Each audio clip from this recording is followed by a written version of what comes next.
Hey, c'est Edouard, bienvenue dans cette nouvelle vidéo, deuxième édition de la FAQ. Je réponds directement à vos questions et j'enchaîne avec la première question de l'épisode. Comment fait-on pour savoir où construire? Où est-ce qu'on trouve des terrains en Suisse? C'est une excellente question. En Suisse, il y a très peu de terrains disponibles et plus le temps passe et moins il y en a. Il faut savoir qu'on perd 4 mètres carrés de terrain constructible par an et par habitant sur le territoire en Suisse. Ça, c'est dû notamment à la LAT, la loi sur l'aménagement du territoire. Pourquoi? Eh bien, l'objectif, c'est simplement d'arrêter de construire horizontalement et de construire plutôt verticalement. Ça veut dire densifier vers l'intérieur. Donc on restreint un maximum les terrains constructibles, simplement au strict minimum des terrains disponibles nécessaires, des mètres carrés constructibles nécessaires pour accueillir le nombre d'habitants projetés pour les 15 prochaines années de chaque commune en Suisse. Donc oui, c'est compliqué de trouver des terrains et aujourd'hui trouver un bon terrain à bâtir sur internet, eh bien c'est quasiment impossible. Donc ça passe par le réseau. Le réseau, c'est la clé en immobilier. Dans quelle direction vont aller les taux d'intérêt, monter, baisser ou stagner pour les années à venir? On a eu une augmentation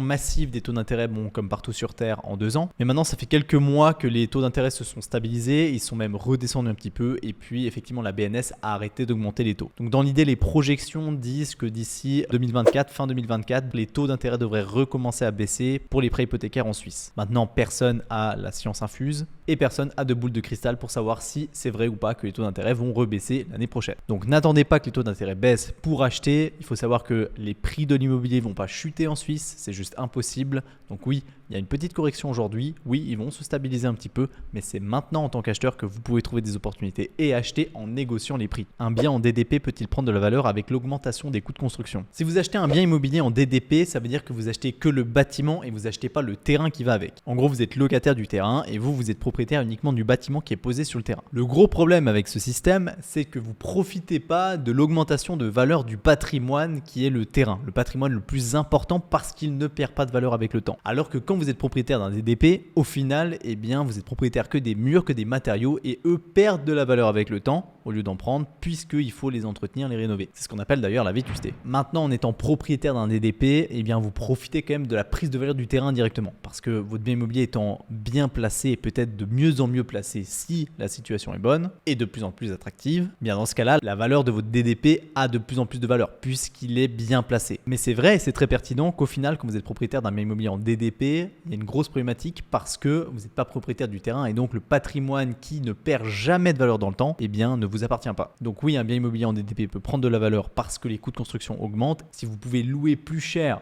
ce que vous possédez parce que la situation est bonne et plus attractive, et bien même si au final vous n'êtes pas propriétaire du foncier, mais vu que vous pouvez louer plus cher le bâtiment, et bien il prend de la valeur. Ça c'est simplement une valeur de rendement normale. Est-ce qu'il faut débuter par de l'achat-revente ou de l'achat et mise en location? J'ai personnellement débuté avec de l'achat-revente, c'est-à-dire que j'ai acheté mon premier appartement, je l'ai rénové et je l'ai revendu. J'ai multiplié les opérations comme celle-là avant de commencer à garder des biens immobiliers. La raison pour laquelle j'ai commencé comme ça, c'est simplement parce que j'ai voulu faire grossir la boule de neige le plus rapidement possible pour pouvoir justement faire plus. Maintenant, l'achat-revente, il faut savoir que c'est chronophage. Ça prend du temps et de l'énergie. Et moi, vu que c'est mon métier, eh bien, je suis dedans tous les jours. Donc oui, c'était plus simple de faire ça que si j'avais une activité professionnelle indépendante à côté. Donc pour la première acquisition, je recommanderais de l'achat-revente ou en tout cas de l'achat en étant ouvert à la revente potentielle, ce qui permet d'aller plus vite. Mais par contre, ça demande plus d'énergie et de temps investi. Si vous avez très peu de temps à allouer à l'opération immobilière elle-même, eh bien dans ce cas-là, je vous recommande vivement d'acheter et de garder en location. Quelle est la différence entre un appartement de rendement et une résidence secondaire que tu loues? Alors un bien immobilier acheté pour être mis en location à l'année, c'est un bien immobilier de rendement. Peu importe, il n'y a pas de notion de résidence secondaire. Mais un bien immobilier que vous achetez, vous mettez en location quelques semaines par année sur Airbnb parce que vous l'utilisez en résidence secondaire, effectivement, c'est pas considéré comme un bien de rendement aux yeux de la banque, mais bien une résidence secondaire. Il faut savoir que la banque en matière de financement s'en fout complètement des locations que vous allez pouvoir générer via le Airbnb.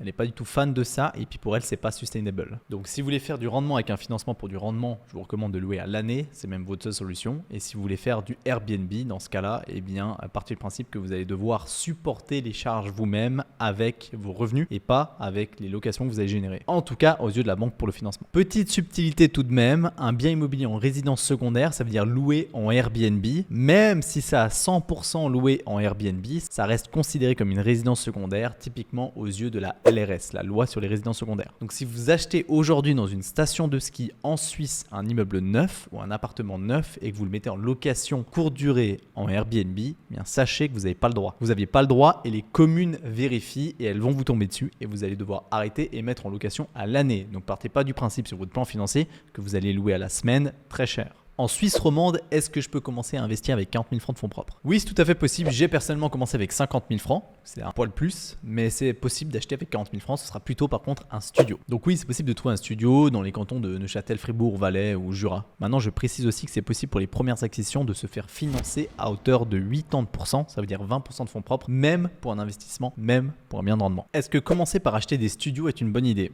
Je n'aime pas les studios dans l'investissement immobilier pour la simple et bonne raison que c'est très compliqué à y apporter de la valeur concrètement. Je m'explique, quand vous faites des travaux dans un studio, ça vous coûte extrêmement cher au prix par mètre carré. Parce que vous avez dans les travaux de rénovation des coûts qui sont incompressibles que vous êtes obligé de faire que vous ayez un studio ou un 4,5. Typiquement, la cuisine d'un studio par rapport à la cuisine d'un 3 pièces et demi, c'est quasiment le même prix. La salle de bain d'un studio, il y en a une et dans un 3,5, il y a peut-être qu'une salle de bain aussi et c'est le même prix de coût de rénovation. Mis à part quelques mètres carrés de carrelage potentiellement si la salle de bain est plus petite, les appareils sanitaires c'est les mêmes et ils ont le même prix. Et ce genre de coût, ça a un impact très important sur le prix par mètre carré de votre studio d'une fois qu'il est rénové. Et malheureusement, comme vous le savez, les acheteurs quand ils achètent, tout le monde fait la même chose et vous faites la même chose, et bien vous regardez le coût par mètre carré, le prix par mètre carré. Même les sites internet font cette comparaison prix par mètre carré. Et donc si vous avez un studio et qu'il est très très cher par mètre carré, et bien vous allez potentiellement peut-être plus vous orienter vers un 2,5 ou un 3,5 par rapport au studio. Et donc c'est très compliqué de maintenir une marge sur un studio quand vous avez des rénovations à faire qui sont importantes. Attention, je dis pas que c'est impossible, mais je dis que c'est pas du tout mon investissement favori. Quand est-ce que le marché immobilier suisse sera saturé en Suisse romande? Il faut savoir que d'un point de vue logement, il est déjà complètement saturé, donc on a une grosse pénurie de logements en Suisse. La pénurie de logements en Suisse est déclarée à partir de 1,5% de taux de logement vacant et de manière générale en moyenne en Suisse, on est à 1,3. Donc ça veut dire que de manière générale en moyenne en Suisse, on est en pénurie de logements. Et aujourd'hui d'ailleurs, les taux d'intérêt ont un très faible impact sur les prix de l'immobilier en Suisse parce que premièrement, il manque des logements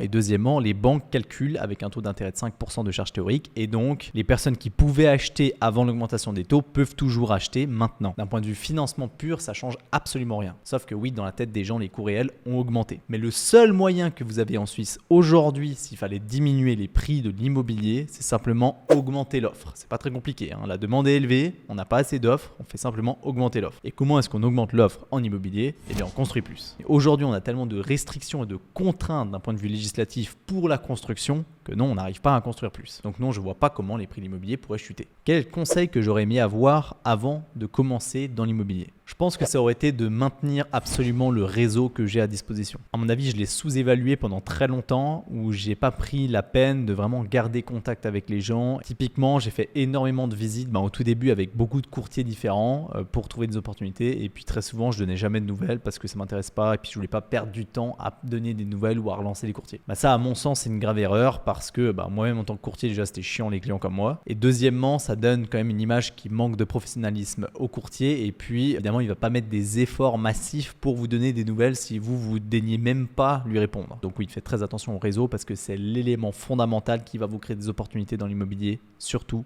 dans l'investissement. Faut-il amortir la dette en Suisse au-delà de 35%, c'est-à-dire grignoter sur le premier rang? Comme vous le savez, à partir du moment où vous êtes endetté à 35%, à partir du moment où vous êtes endetté à hauteur du premier rang, soit 65% de la valeur du bien immobilier en Suisse, vous n'avez plus besoin d'amortir. Mais est-ce que c'est avantageux ou pas? Parce que vous pouvez rembourser, vous n'êtes pas obligé, mais vous pouvez rembourser. Eh bien, je pense que non. Vous avez des avantages fiscaux, en tout cas encore aujourd'hui, qui sont prépondérants quand vous êtes endetté en Suisse. Donc moi, je resterai endetté et je profiterai de l'endettement. Personnellement, c'est ce que je fais. Donc, je n'amortis pas plus que ce que je dois amortir parce que je préfère garder ce cash-là pour faire d'autres choses, d'autres investissements et garder ce cash flow positif pour pouvoir l'investir ailleurs et l'utiliser correctement. Je pense qu'il est mal investi à rembourser ma dette. Et en plus de ça, j'ai confiance dans le marché immobilier suisse, donc je sais qu'il ne va pas chuter, mais ça dépend de la sensibilité au risque de chaque individu. Avec les taux d'actuels, en achetant aujourd'hui, quelle durée de taux est-ce qu'il faut fixer avec la banque? Personnellement, je travaille uniquement en taux Saron. Ça veut dire que j'ai que des taux qui varient avec le temps, donc j'ai pas de taux fixe. Je veux pas m'embêter avec des durées de contrat qui durent pendant 5 ans à 10 ans. Je veux pouvoir être flexible et vouloir vendre n'importe quand. Maintenant, aujourd'hui, étant donné les incertitudes et puis le début de stabilité qu'on commence à obtenir sur le marché immobilier suisse des taux hypothécaires, eh bien, je conseillerais quand même de fixer des taux à durée de l'ordre de entre 2 à 5 ans maximum.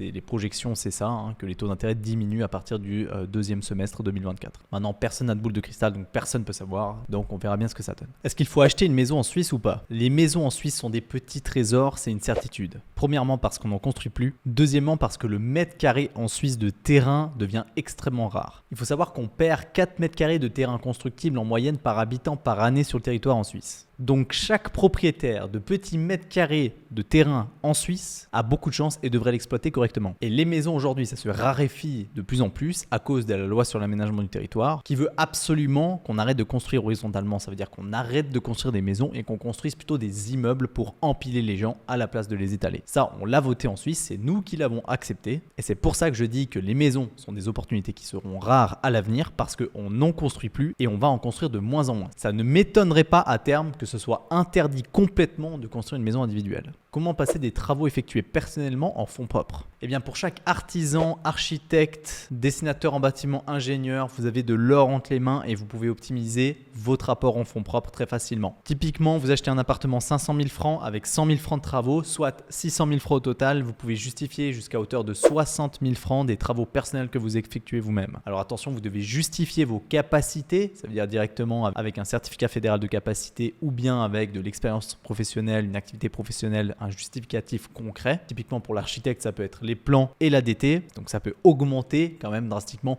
les fonds propres investis en travaux personnels et donc diminuer le cash qu'il faut de disponible upfront pour pouvoir faire l'acquisition. Allez, dernière question de la série. Peux-tu expliquer le fonctionnement des fonds d'investissement en immobilier? C'est simple en fait, c'est de l'immobilier qu'on appelle indirect. L'immobilier direct, c'est le fait d'acheter vous-même directement une propriété. Et l'immobilier indirect, c'est d'acheter une action d'une société qui investit dans l'immobilier. Voilà, c'est ça la grosse différence. Donc ces sociétés-là fonctionnent de la manière suivante. Donc vous investissez dans les actions de cette société et vous achetez directement un bout de leur société, donc un bout de leur patrimoine immobilier. Ça veut dire que vous ne pouvez pas sélectionner dans quel bien immobilier vous achetez, mais par contre, eh bien, vous avez votre cash qui est investi dans l'immobilier via eux et puis ils vous versent des dividendes par année. Et votre cash d'ailleurs, il est investi dans plusieurs biens immobiliers, donc le risque est un petit peu dilué. C'est un des avantages de l'immobilier indirect. Par contre, vous avez des retours sur investissement qui sont beaucoup plus faibles par rapport à de l'immobilier direct que vous pouvez obtenir vous-même en réalisant vous-même vos investissements. Voilà, merci beaucoup d'avoir regardé cette vidéo jusqu'au bout. Je vais refaire effectivement des vidéos de FAQ. Je vois qu'il y a énormément de questions, donc c'est très bien, je suis content. N'hésitez pas à m'écrire dans les commentaires si ça vous intéresse et puis de liker la vidéo et moi je vous dis à très vite pour une prochaine vidéo. Ciao.